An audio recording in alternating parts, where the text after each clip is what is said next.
Hey guys, we are live. Welcome to the Bags to Riches podcast. I'm Zach Ginn, your host. I quitted my minimum wage bag boy job to pursue the riches of real estate investing at the age of 17 and never looked back.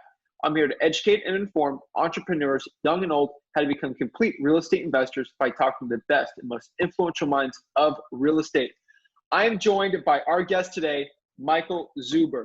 Michael was a 9-to-5er from Silicon Valley, and over 20 years, he has amassed a 200-unit rental portfolio, and he is financially free. He is the host, if you don't know, of the One Rental at a Time YouTube channel, which is huge, and he just gives out financial news, rental news, all things real estate. He's a great guy and someone that we all want to be someday. Thanks for coming on today, Michael. Oh, thank you for having me. I look forward to this discussion. I certainly wish I started at 17. You know, my real estate story starts at 30. So you are 13 years ahead of me.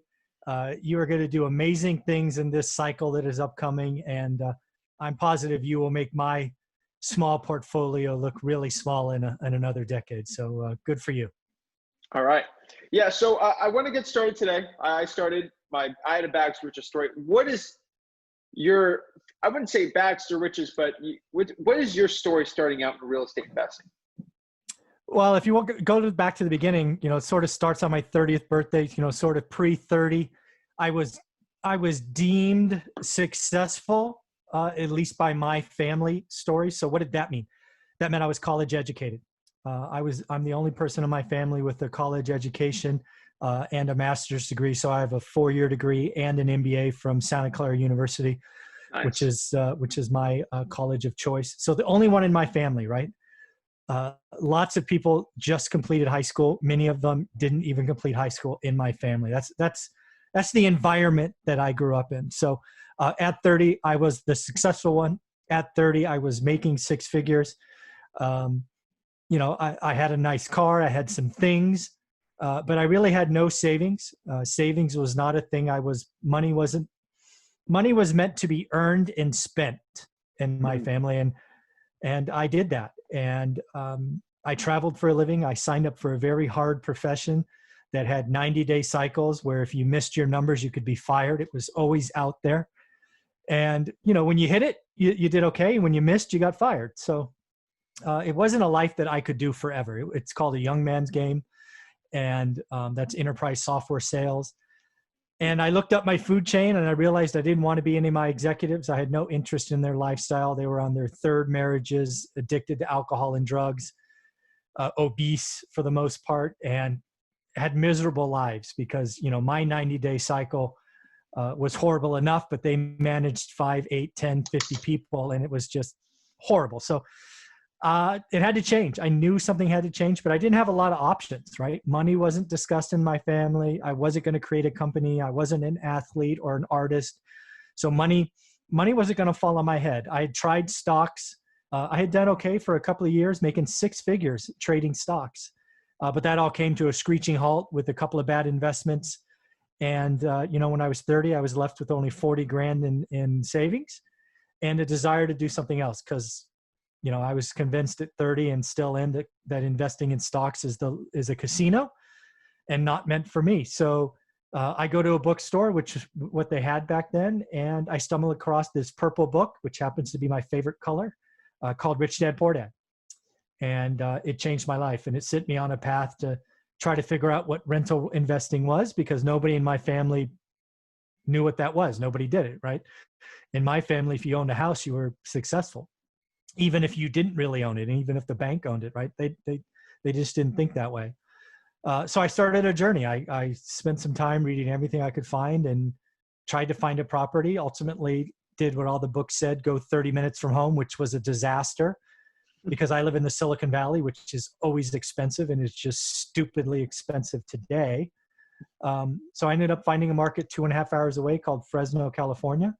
And I've been there, you know, almost 20 years, started with a single house and, you know, over that time became financially free because of rental properties. You know, one rental at a time is true. It's a thing and it could work for everybody. You just got to get on the path and get going. So that's kind of how my journey started. Wow. So that was a lot there. But so where were you specifically in Silicon Valley? When I was 30, I think we were in Cupertino. Hmm. Uh, we're now in Mountain View. Yeah. Okay. So yeah, So the heart. do you live in Fresno? No, Oh, wow. Mountain View. Awesome. Yeah. So the obvious thing I got to ask you here was, Rich Dad Poor Dad doesn't teach everything about real estate investing. No. How did you get sort of a broad knowledge base of like how I can become a good landlord, things like that? Well, again, I read everything I could. So I traveled for a living, which meant I was on an airplane at least 4 or 5 times a week. Wow. 3 different cities. So I read everything I could. Right behind that sign is a bookshelf that's full of probably 200 real estate books I've read over the years. And I have a storage facility with probably 1,000 more. So I did a lot of reading. And at some point you just got to go. So we ended up buying our first house on Norris Drive for 107 grand.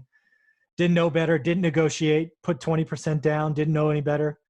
And we just jumped in. Wow. So, now when was the point when you said, you know what, you told your wife, we don't have to work anymore? How many rentals did it take for you to hit that? So she's out first. So what year is it now? 2020. So she's been out 5 or 6 years now. I've been out about 2 years. So let's call it 5 years ago, because it's close enough. We had lived for a year by taking her entire paycheck and putting it in a separate account. The idea is if we could just have her check go somewhere else and we never needed it for an emergency, that would be proof positive that we had enough cash flow. So that's what happened about 5 years ago. We probably had 140 units maybe at that time, because that would have been 2015. So not quite at the peak, maybe 150, something like that. And then I left. There was always proof that I could leave. But I actually loved my job. I would have done my job for free. I was leading teams, had worldwide responsibilities. I loved it. I crushed it every year. And then as things do, management, because I live in a sales arena, and every year they change your accounts, change your quota, change your manager. And they gave me someone that I despised. And I'm like, nope, I'm out. Literally was a 15 or 20-minute discussion, 20-second discussion. He didn't like me. I didn't like him. And we had a heart-to-heart in an office and said, hey, I'm not going to work for you, so give me a package. I'm out of here. And he's like, yeah, I don't want you to work for me either. I'm like, good, I'm done. Wow. So I want to really just push back into your business now. So most of these properties, how were you buying them? How are you buying them now? So first off, we've always bought them together, right? So when I say it's ours or our numbers are, it truly is ours. We're not a syndicator. We don't have joint partners. We don't JV. It's ours. So, the first 4 years we bought 8 houses or 7 houses in a duplex. What we did is we realized back then in 2006, there was a peak.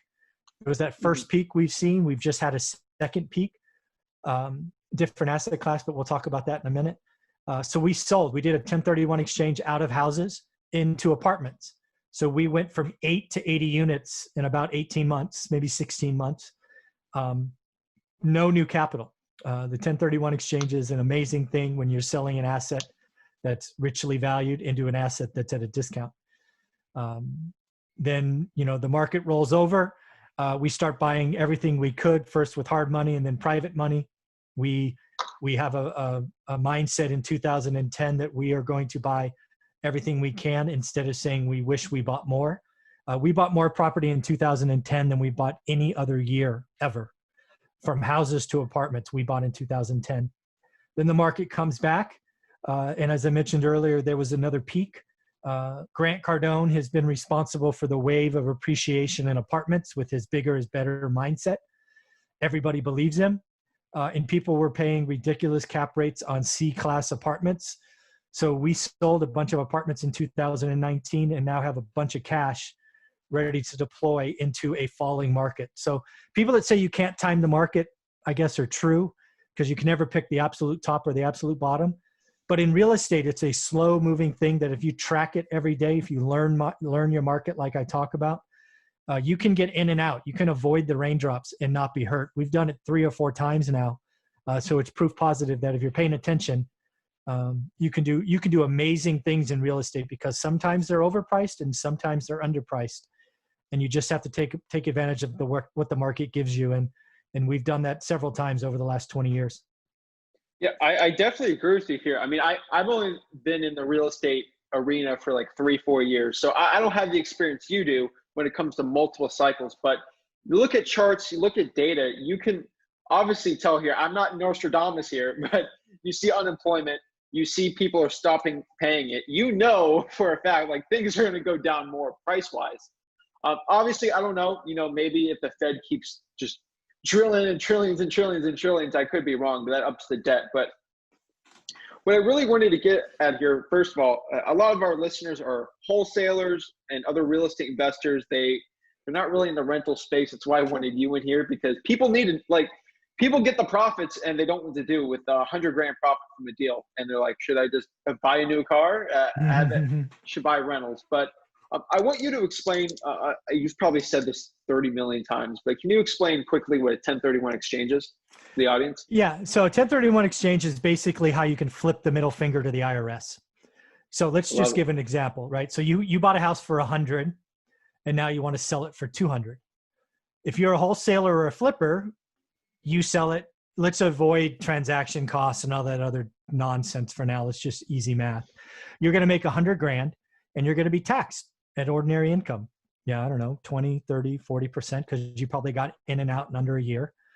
But if you're a buy and hold landlord and you get a house for 100 and you want to sell it for 200, what you can do is you can take that $100,000, keep it in this escrow account essentially, and you could take it and deploy it into what's called a like kind exchange.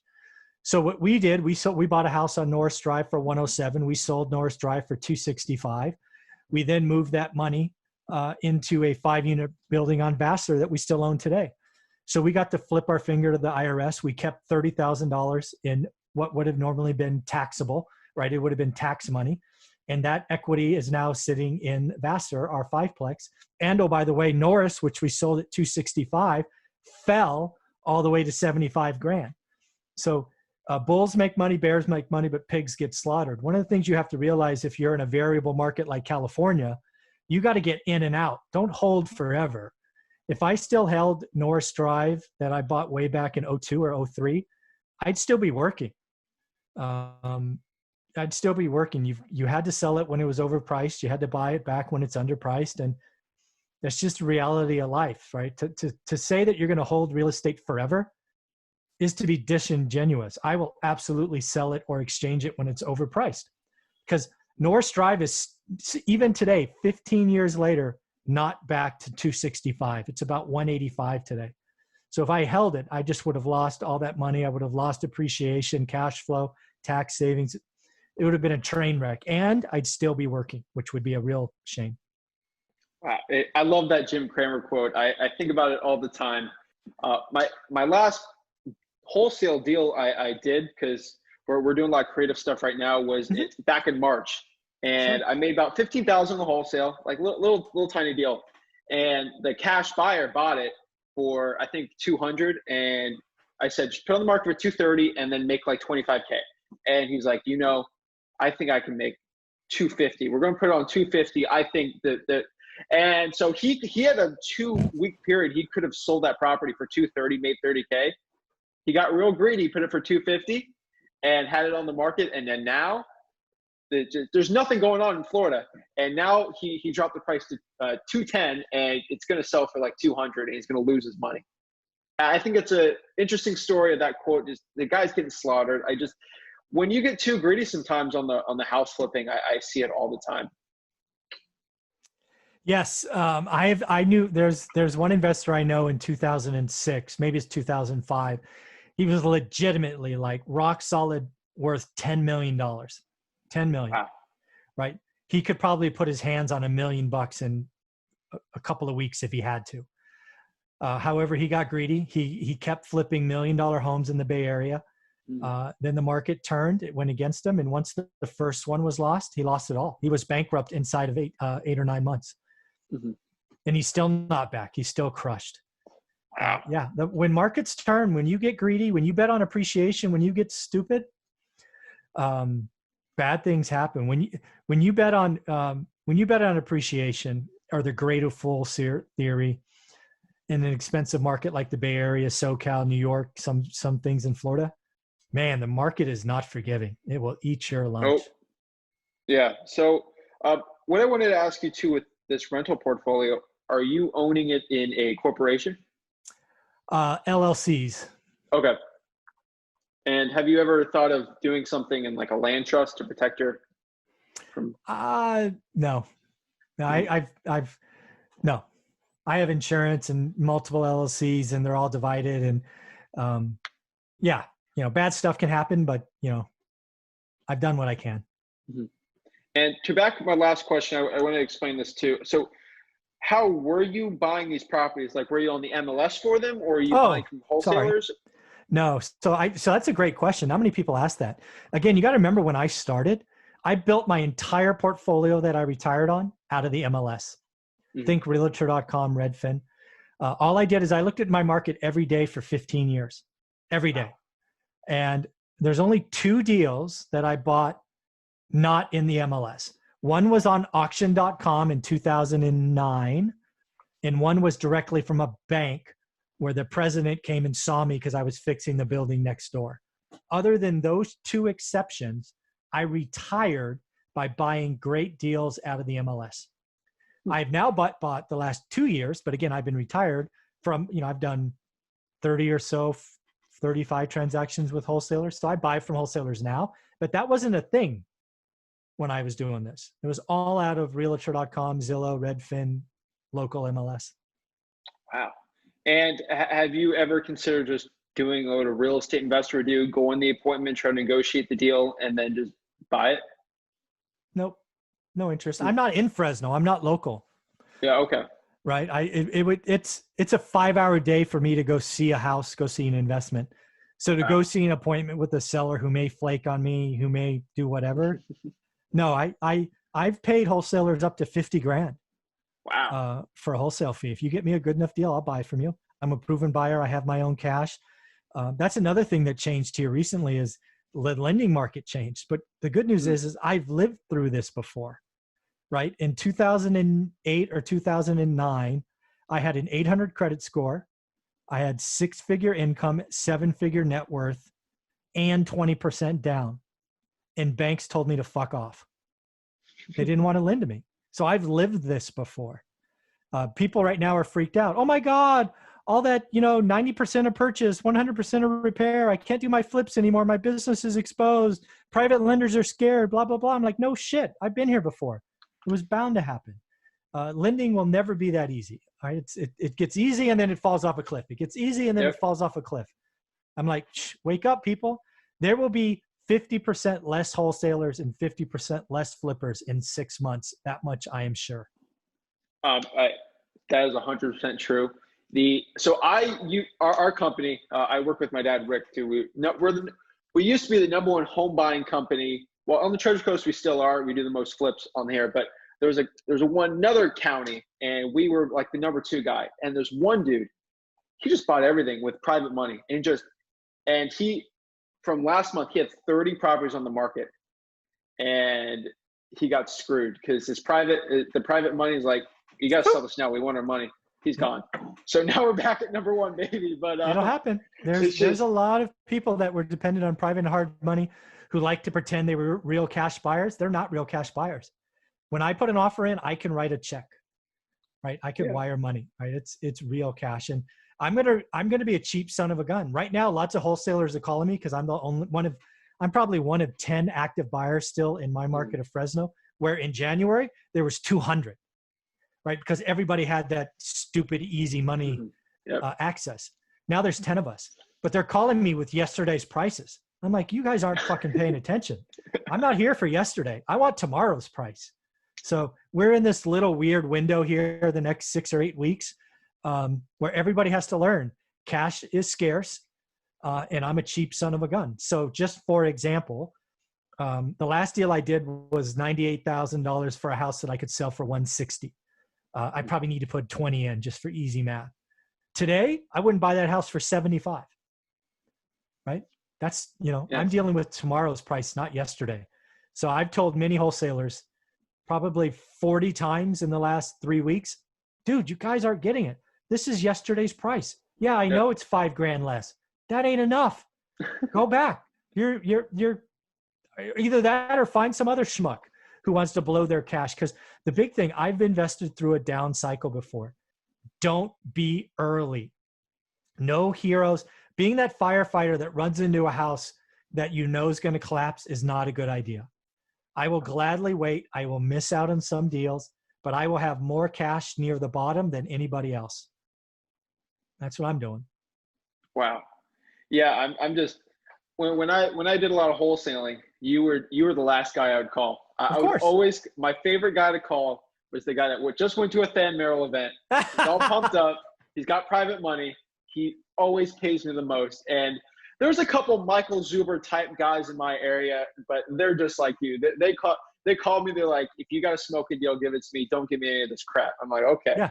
But wholesalers need to understand, just like, I have so many like appointments I went on. I didn't get the deal, but I gave them an offer, and they all called me today or last week. Okay, I'll take your offer at 100. I'm like, nope. That was yesterday. Let's talk about tomorrow. It's insane. It's just history's repeating itself right now. And that quote you just said that you talked to your wife in 2010, we're going to buy everything. It's so funny looking at a macro of that. And if you see 2010, that's when everything started like recovering. That's almost perfect timing. But that's amazing. So what I wanted to talk about now is obviously one of the hardest parts of probably what you do is just managing 200 units. Can you explain your team and how you do that 5 hours away? Yeah. So the good news is it's actually not that hard. So I've been paying a property manager since day one. Since we've had a single house, we've had property managers. We have gone through 5, right? So we fired the first 5 or 6. So it's hard because that's the thing that makes this go. Yes. So at the end of the day, you need to find a property manager you click with. I now have size and scale where I have a single person inside the firm that is my point of contact. We have a very tight box for tenant, for basically yes answers when we have vacancies. We have all the procedures for expenses right below this level. Don't call me above that level. Call me above this level. I want pictures and multiple bids. One thing right now there's a lot about is rent collection. We were very nervous about that April 1st. So on March 15th, which I think was a Sunday, we had a phone call with the owner and our point of contact to say, hey, we don't know what's going to happen. Let's look at our entire portfolio. Let's identify where the risk is. Let's proactively reach out. Because again, as a landlord, you have applications that say where they work. So we looked at all the applications and figured out who worked at restaurants, who worked in retail, right? Who could likely be impacted. So we were proactive and we reached out. So by the 15th of April, which is now over a week ago, I believe, we were at about 96 or 97% rent collected, which was 1% away from March collection. So we were down 1%. Nobody knows what will happen in May, but we're doing the same things, right? We're being proactive. We're working. If a tenant really has issues, we're working with them, right? We're dividing up payments. We're waiving late fees. We're doing everything we can. But if you're a bad tenant and you're destroying a property or a problem, we're going to use this opportunity to get rid of you. You got to be, this is a people business. Being a landlord is a people business. 95% of my tenants are awesome. 3% of them are mostly awesome. The other 2% are pain in the asses. And it's been that way for 20 years. So again, 95% of my tenants are wonderful people, human beings that want to just live in a safe, secure place. And, because you are a landlord and you have these number of units, you're going to get a couple of deadbeats. It's just law of averages. Yeah. So you obviously, you're a very nice guy, waiving late fees, things like that. But, I've dealt with, I bought a lot of flips from landlords that, they're really nice people. Yeah. They shouldn't be landlords though. Mm. I mean, how do you separate the business from the emotions when it's, God forbid, like a single Mhm. mom who can't afford it anymore, but it's, you got to make your money. Well, that's the beauty of having a property manager there, because I Mm, am a heart. I call myself an M&M, right? This heart out of shell that I put on, but I'm mm, just squishy on the inside. So the good news is I can set the rules up with my property manager, and they operate that way. mm, There are always exceptions. I remember one case where there's domestic violence involved, ooh, and I'm like, dude, no problem. Give her a deposit back. Let her get out of here. I don't care. The guy was in jail for a night or two. We didn't know how long, but I'm like, give her everything she needs. Buy her a moving truck. Get her out of there. Right. Save her life. Right. There are just exceptions to life. mm, There was one case here recently in this last month. Single mom, 3 kids, where she lost 2 of her jobs. She had 2 jobs. We waived rent. mm, Like, it's just I'm lucky enough to be in a situation that extra hundreds of dollars means nothing to me, but knowing that I could do right by someone who truly is working hard. And let's be clear, this tenant has been with me for 5 or 6 years. She had never been late. It passed her yearly inspection. So she's done all the right things. This just one event mm. happened, and she didn't have the savings, and I wasn't going to take food off her plate. I said, you know what? April's free. Thank you for being a great tenant for 5 years. Let's get through this together. Sometimes you get the opportunity to just be a nice guy, and you need to do that. It just makes you feel good. Mhm. Well, I would argue too, if you're a hardcore businessman, having someone paying you for 5 to 6 years, putting a new tenant with the risk of vacancies, Yeah. probably even worse. Yes, turns are what kill landlords. That's what lots of people don't get, and that's why people overpaid for C-class apartment buildings, because you thought those spreadsheets were real. And you're about to learn a hard lesson, Mr. Apartment Owner. Owning C-class apartments is hard in a recession. I mean, yeah. So I want to bring that too. So you've had some interesting videos just talking about Cardone Capital, Yeah, and you're sometimes critical that so I saw that I looked at the video and it said Cardone Capital is suspended, and I'm like 2 hours later, I make a video because I want to be the first guy, and the biggest video I've ever done had like 500 views, and this thing got like 17,000 views in like a week. And then I'm like, Jesus Christ. And apparently I figured out on YouTube, you make anything with Grant Cardone's face on it, you'll get like tens of thousands of views. And then I saw you made one with Kyle, and I just thought it was pretty funny yeah. just to talk about. But yeah, you're very critical on the way that he does his Cardone Capital. Well, again, I don't actually, I wouldn't say I'm critical. I say I ask questions. I've interviewed guests like Kyle who've invested, and I Mhm. ask them what they think. Mm. And most of them aren't happy. I've done another video with a guy who interviewed Grant Cardone one-on-one, and I broke down that video interviewing him, and I was fairly positive, right? He does some great things. Mhm. I disagree with bigger is better. Bigger Mm. isn't always better. And I have the numbers to prove it, again, in my market. And I sold apartment buildings when Grant was buying, and I feel pretty good about it. Mm. I mean, you can never go wrong taking a profit. Just so the reason why I believe, I mean, Mhm. you're doing very well as a landlord here with your tenants is it the underwriting that's really changed the way that you're getting good tenants? Um, yeah, I would say it's tenant selection. It's always been about tenant Mm, selection. I would rather have a unit vacant than a warm body. mm, We say no to greater than 50% of our applicants. okay.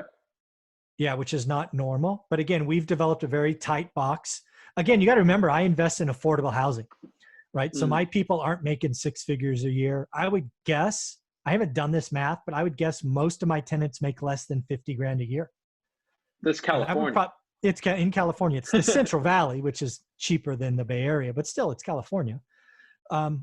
So we're pretty tight. And I have a lot of Section 8 housing. That's again something that surprises people. Too many people hear Section 8 and think the worst of the worst, and that's just wrong. That's just arrogant and, frankly, yeah, it's ignorant. If you put a tight box on Section 8 applicants and treat them just like cash tenants, you can find some wonderful people, and we have. I've had some horror stories. I've had 4 or 5 horror stories of tenants, and I've had thousands of them.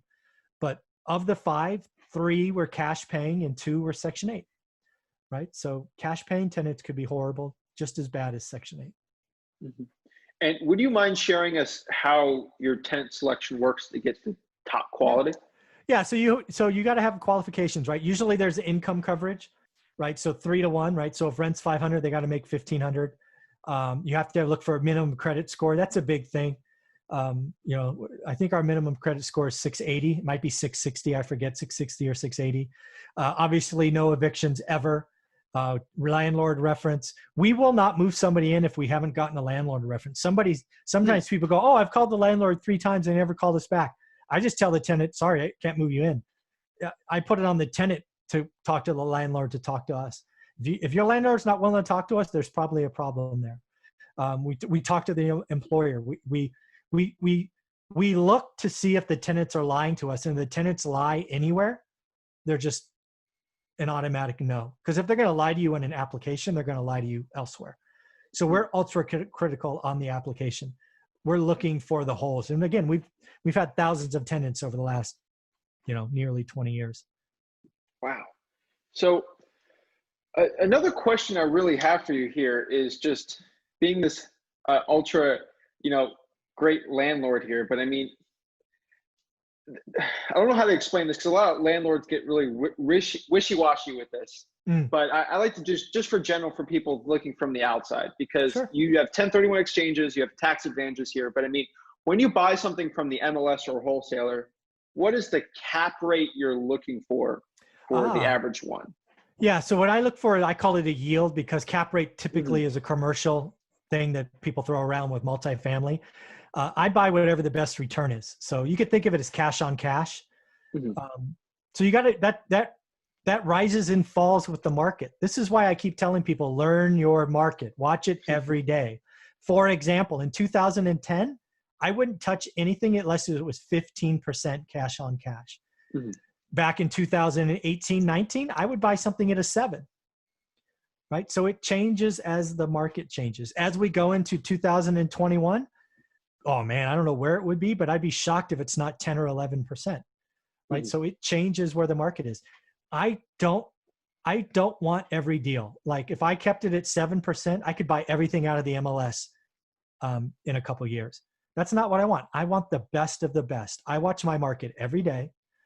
I tell my students all the time, what is a bad, average, good, or great deal in your market right now? And you can't answer that unless you look for 90 days in a row. So what your job is to figure out what average is. In my market in 2018, average was 6. I could do any deal in the MLS and get 6%. So my job is to do good or great. So I either want a 7.5 or 9 in 2018. I don't know what it will be in 21, but I bet you average will be 10%. So if average is 10%, then I want 12% or 14, because I don't need hundreds of yes answers. I just need 5, 8, 10, 20 yes answers that are great deals. So that's what I do. And you're in California, so I don't know about your market, but appreciation, is it higher than the average? I would say our variability is higher than average. And this is a key thing to building wealth. If you invest in a market that's flat, it's kind of boring. But in California, you have highs and lows. So I do not calculate appreciation into 1 iota of my buying criteria. But I try to buy into an upcycle and then sell at the peak and then, be aggressive on the down cycle. So I watch my market like a hawk. I look at my market every day, and I've been doing it for 20 years. So that's why I sold houses in 06. It's why I sold apartments in 19. It's because I'm fucking paying attention. And I'm getting out at the top, and I get greedy when everybody else is scared. Okay. So you personally have a property manager right now. So What are some rules for property management? Because I interviewed, I don't know if you know who Matt Larson is. I know the name. Yeah. He had like 4,000 units, and his property manager decided to take all the money 1 month and just skip town, and Nice. he didn't realize it, and then he got in trouble. Yeah, of course. So how are you really keeping a tight leash on your property management? We talk 3 or 4 times a week. I have access to the system. There's checks and balances, so no one person has access to my accounts. Right? You need a bid, you need a invoice, there's lots of checks and balances that we've made sure are in place. Could it happen? Sure. But we feel pretty good about it. I mean, it always could happen, but there's enough checks and balances in place where it would take multiple people being evil to really hurt us. And I just don't see that happening, because these people need their day jobs, right? They need the income from being property managers and asset managers and construction workers. Could they hurt us for 10 or 20 grand? Sure. But are they willing to go to jail for 10 or 20 grand? No, because I'll put them in jail. I have enough backing where that's not going to hurt me long term. I'll call a lawyer and put them in jail. So most people understand that. Mm-hmm. So next question I have for you here is, in 20 plus years of you doing this is definitely over 200 rental properties. What is your craziest real estate story? It's actually the very first one, which is shocking for folks. So again, let's set this up. So I'm 30, I read the book, I decide this is what I want to do. I spend a year researching it. The Bay Area doesn't work. We find Fresno, right? So now I'm 31. We buy a house on Norris Drive. You can look it up. It's 1818 Norris Drive East, 93703. So you can see we bought it for 107 grand. We get excited. We close. We didn't negotiate. We put 20% down. We're all excited. The tenant moves in. Man, we celebrate. I still remember the dinner where we celebrated. Yay, we're landlords. 2 weeks later, the wife takes off. They get a divorce. We never hear from her again. The husband decides to not take the divorce well and starts drinking, stops going to work, starts putting empty wine bottles in my drywall like a wine rack. And because we're in California, it takes me almost 75 days to get them out, because it's not Texas, right? It's California. So at the end of the day, it takes us almost 3 months. We never saw another rent after the first month in deposit. And when he left, we owed the lawyer $1,000 and we had a $15,000 repair bill. And you got to remember, this is our first house in a city we've never been to. We never lived in Fresno. We never spent the night in Fresno. We didn't know anybody in Fresno. So it's horrible to think about. And I remember looking at my wife, whose name is Olivia, going, what do we do? Do we sell it? Do we take a loss? And she's like, no, we always knew this was a risk. Let's go. And thankfully, after having thousands of tenants, I have 2 horrible stories like that. It is amazing that happened in our first story or our first tenant, but it does happen. You're in the real estate business. You're a landlord. It is a people business. People will lie to you. They will steal from you. Mother Nature will, damage roofs and knock over trees and break pipes, and bad stuff happens as a landlord. Budget for it. Get ready for it. Don't let it drive you crazy. That's funny, but I was just thinking about something. I'm utterly shocked. I deal with landlords all the time that aren't as good as you. 3 or 4 properties. They're like, quit, let's do it cash, and then I'll buy it, flip it, something like that. I'm shocked by the amount of landlords that have no insurance. That's stupid. I have lots of insurance. No, it is shocking. Like 2, 3 I don't got insurance. I've owned this thing for 10 years. And we're in South Florida, hurricane galore. No, I would be called probably overinsured by many people. Mm-hmm. And so when you have these many properties, are you shopping for insurance? How are you getting the best rates? No, I'm a loyal individual. Again, real estate investing is a people business.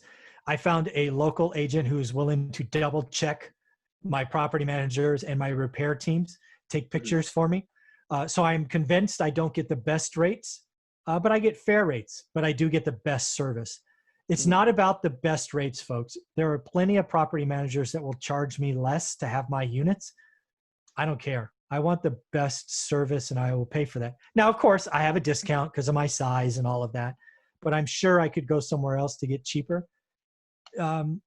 Don't do that. Don't be penny wise and pound foolish. That's how you end up having people steal from you, because you're grinding them on price so much that they can't make payroll. And if they can't make payroll, they're going to find some way to make payroll, and it's probably going to be stealing from you. So no, I don't shop insurance. I find people I trust.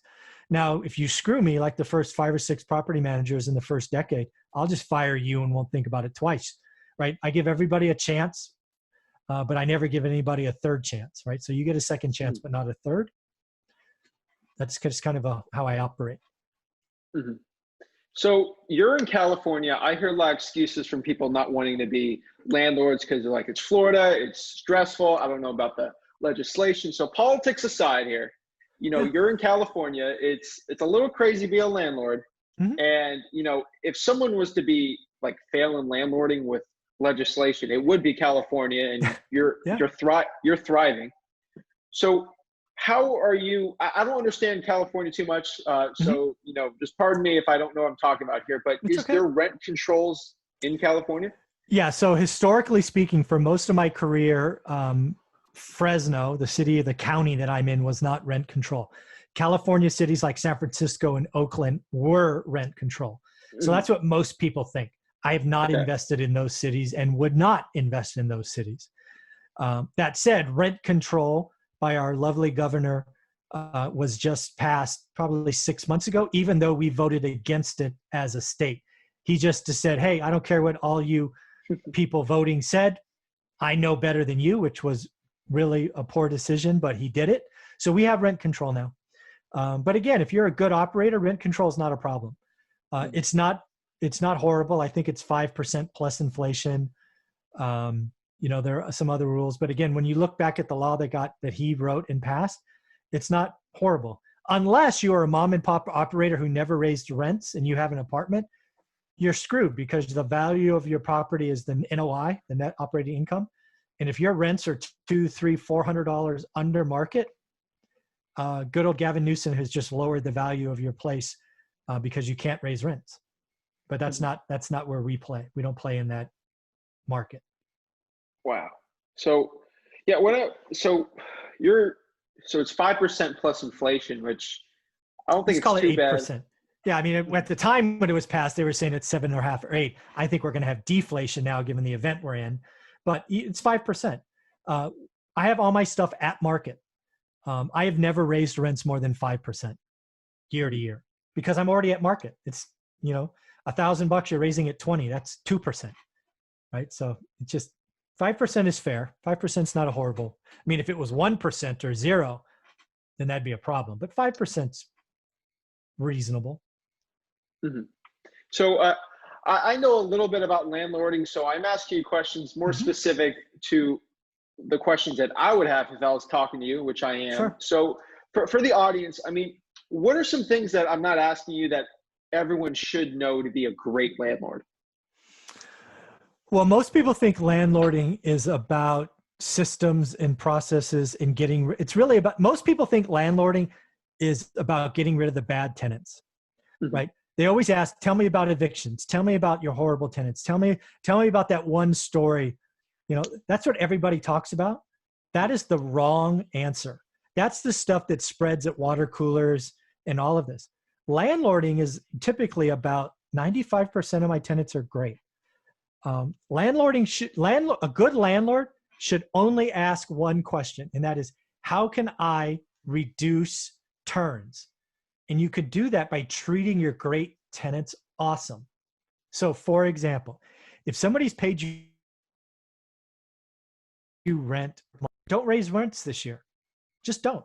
Send them a nice letter, get them a bottle of wine or something small, and give it to them. Say, thank you. I value you as a tenant. Your 12-month track record of paying on time is being rewarded. I am not raising rents this year. I hope that is okay with you. Being a good landlord is taking care of the 95% good. Because if I can lower unit turns by 10% of my good tenants, it reduces risks of adding a bad tenant. The process to get rid of a bad tenant is documented by law. It's easy. You post a 3-day notice, you do this, you do that, they exit in 60 days. But that's everybody talks about. Stop talking about the 2% and talk about how to keep the 95%. That's what everybody gets wrong. Okay.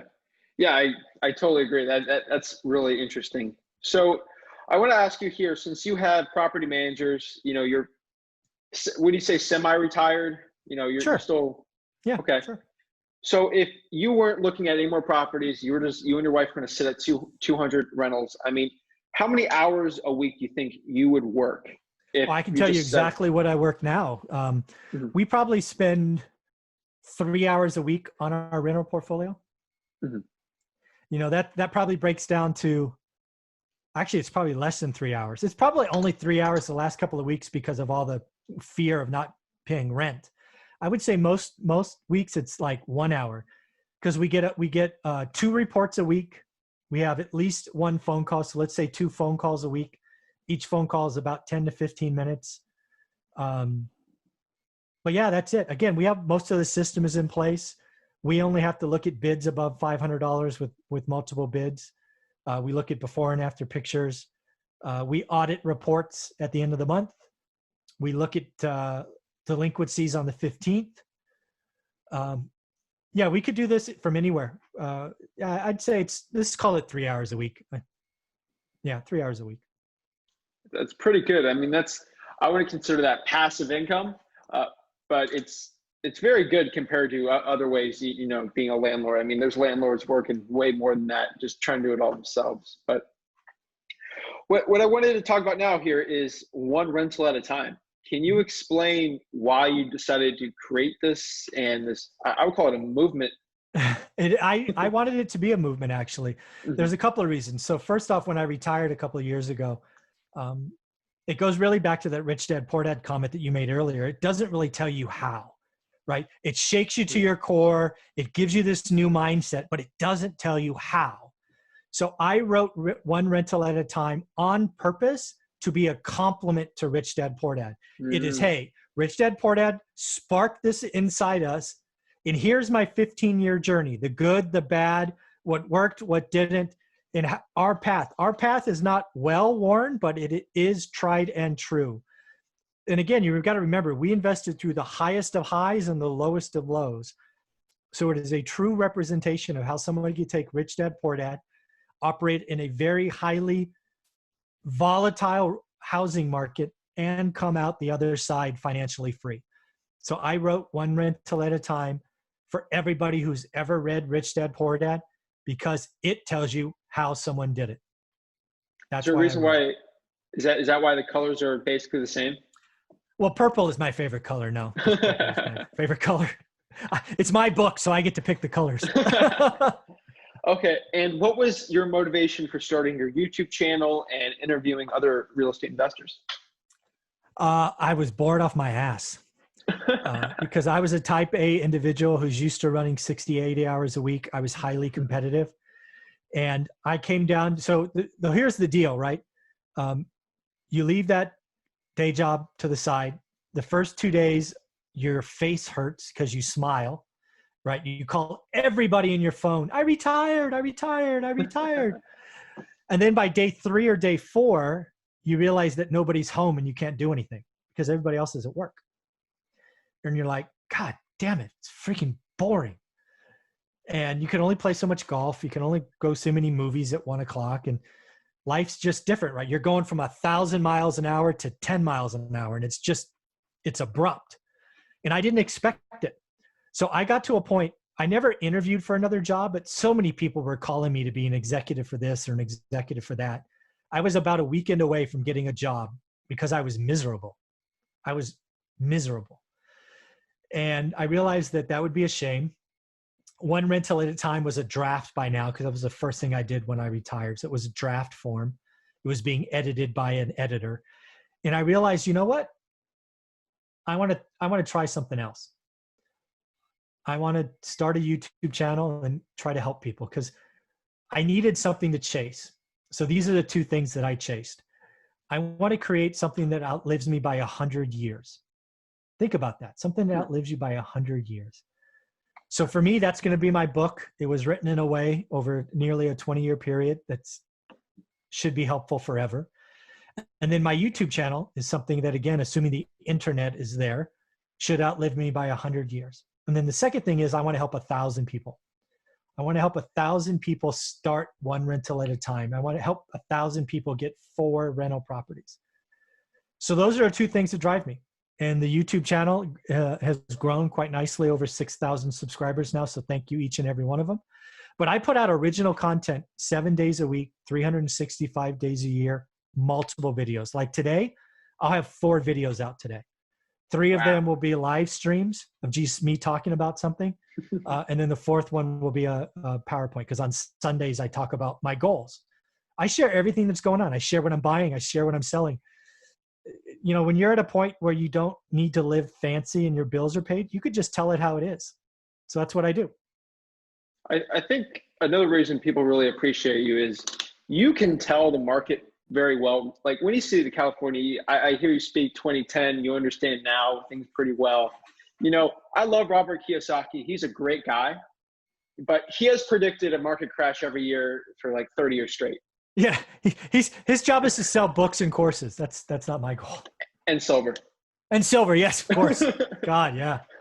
But that's something I appreciate with you. Like you understand when things are going bad. Like Robert Kiyosaki, like I predicted this. I knew this was going to happen. Him, Peter Schiff, all those guys. But yes. So do you think it's really your authenticity that's really caused people to really gravitate towards, you know, your YouTube? I don't know. I certainly hope so. Mm-hmm. I don't know. I honestly don't ask those questions. I just keep moving forward. Each day I put out new stuff. Every day is original content. That's all I worry about. I never understand what video is going to go good, what video is not. I don't even ask. I do live streams. I don't even edit my videos. I hit record and post. I hit live stream, go. I don't edit videos. I don't put tags in my videos. I don't do cards. I don't do any of the freaking nonsense that a YouTube expert does.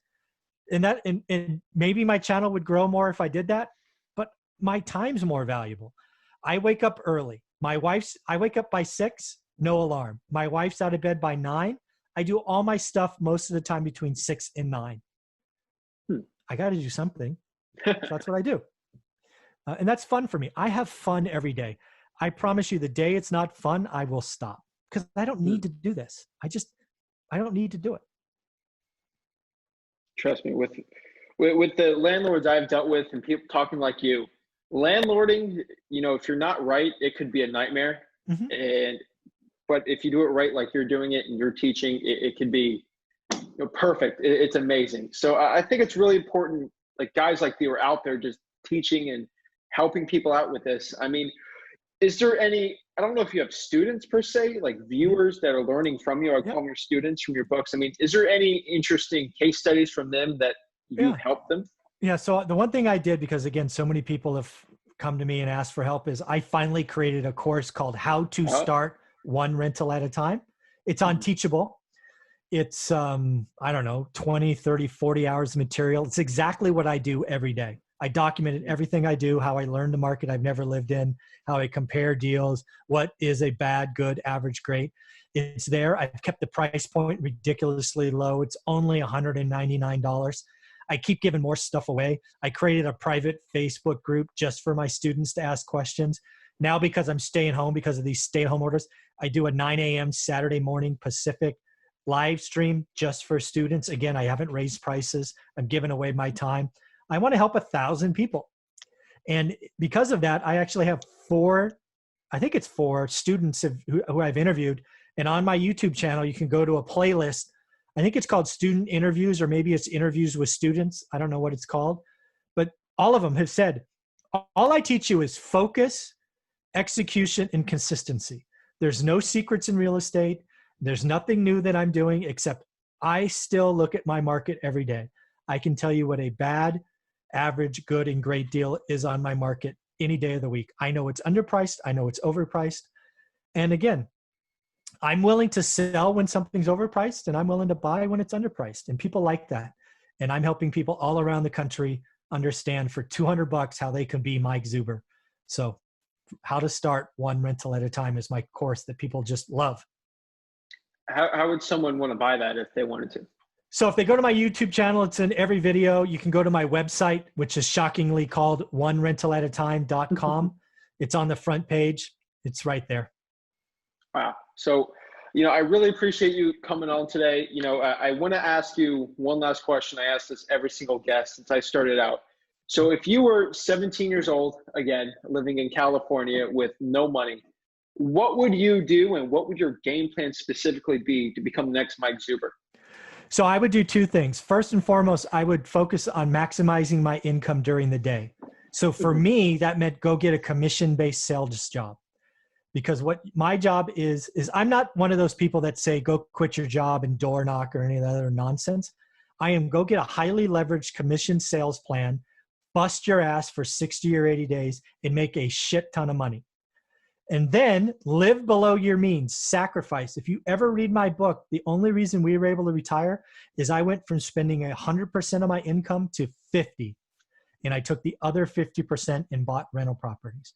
So number one, maximize income. Number two, live cheaply. Number three, learn your goddamn market and only buy great deals. Wow. I couldn't say that better myself. So guys, check him out, Mike Zuber, One Rental at a Time.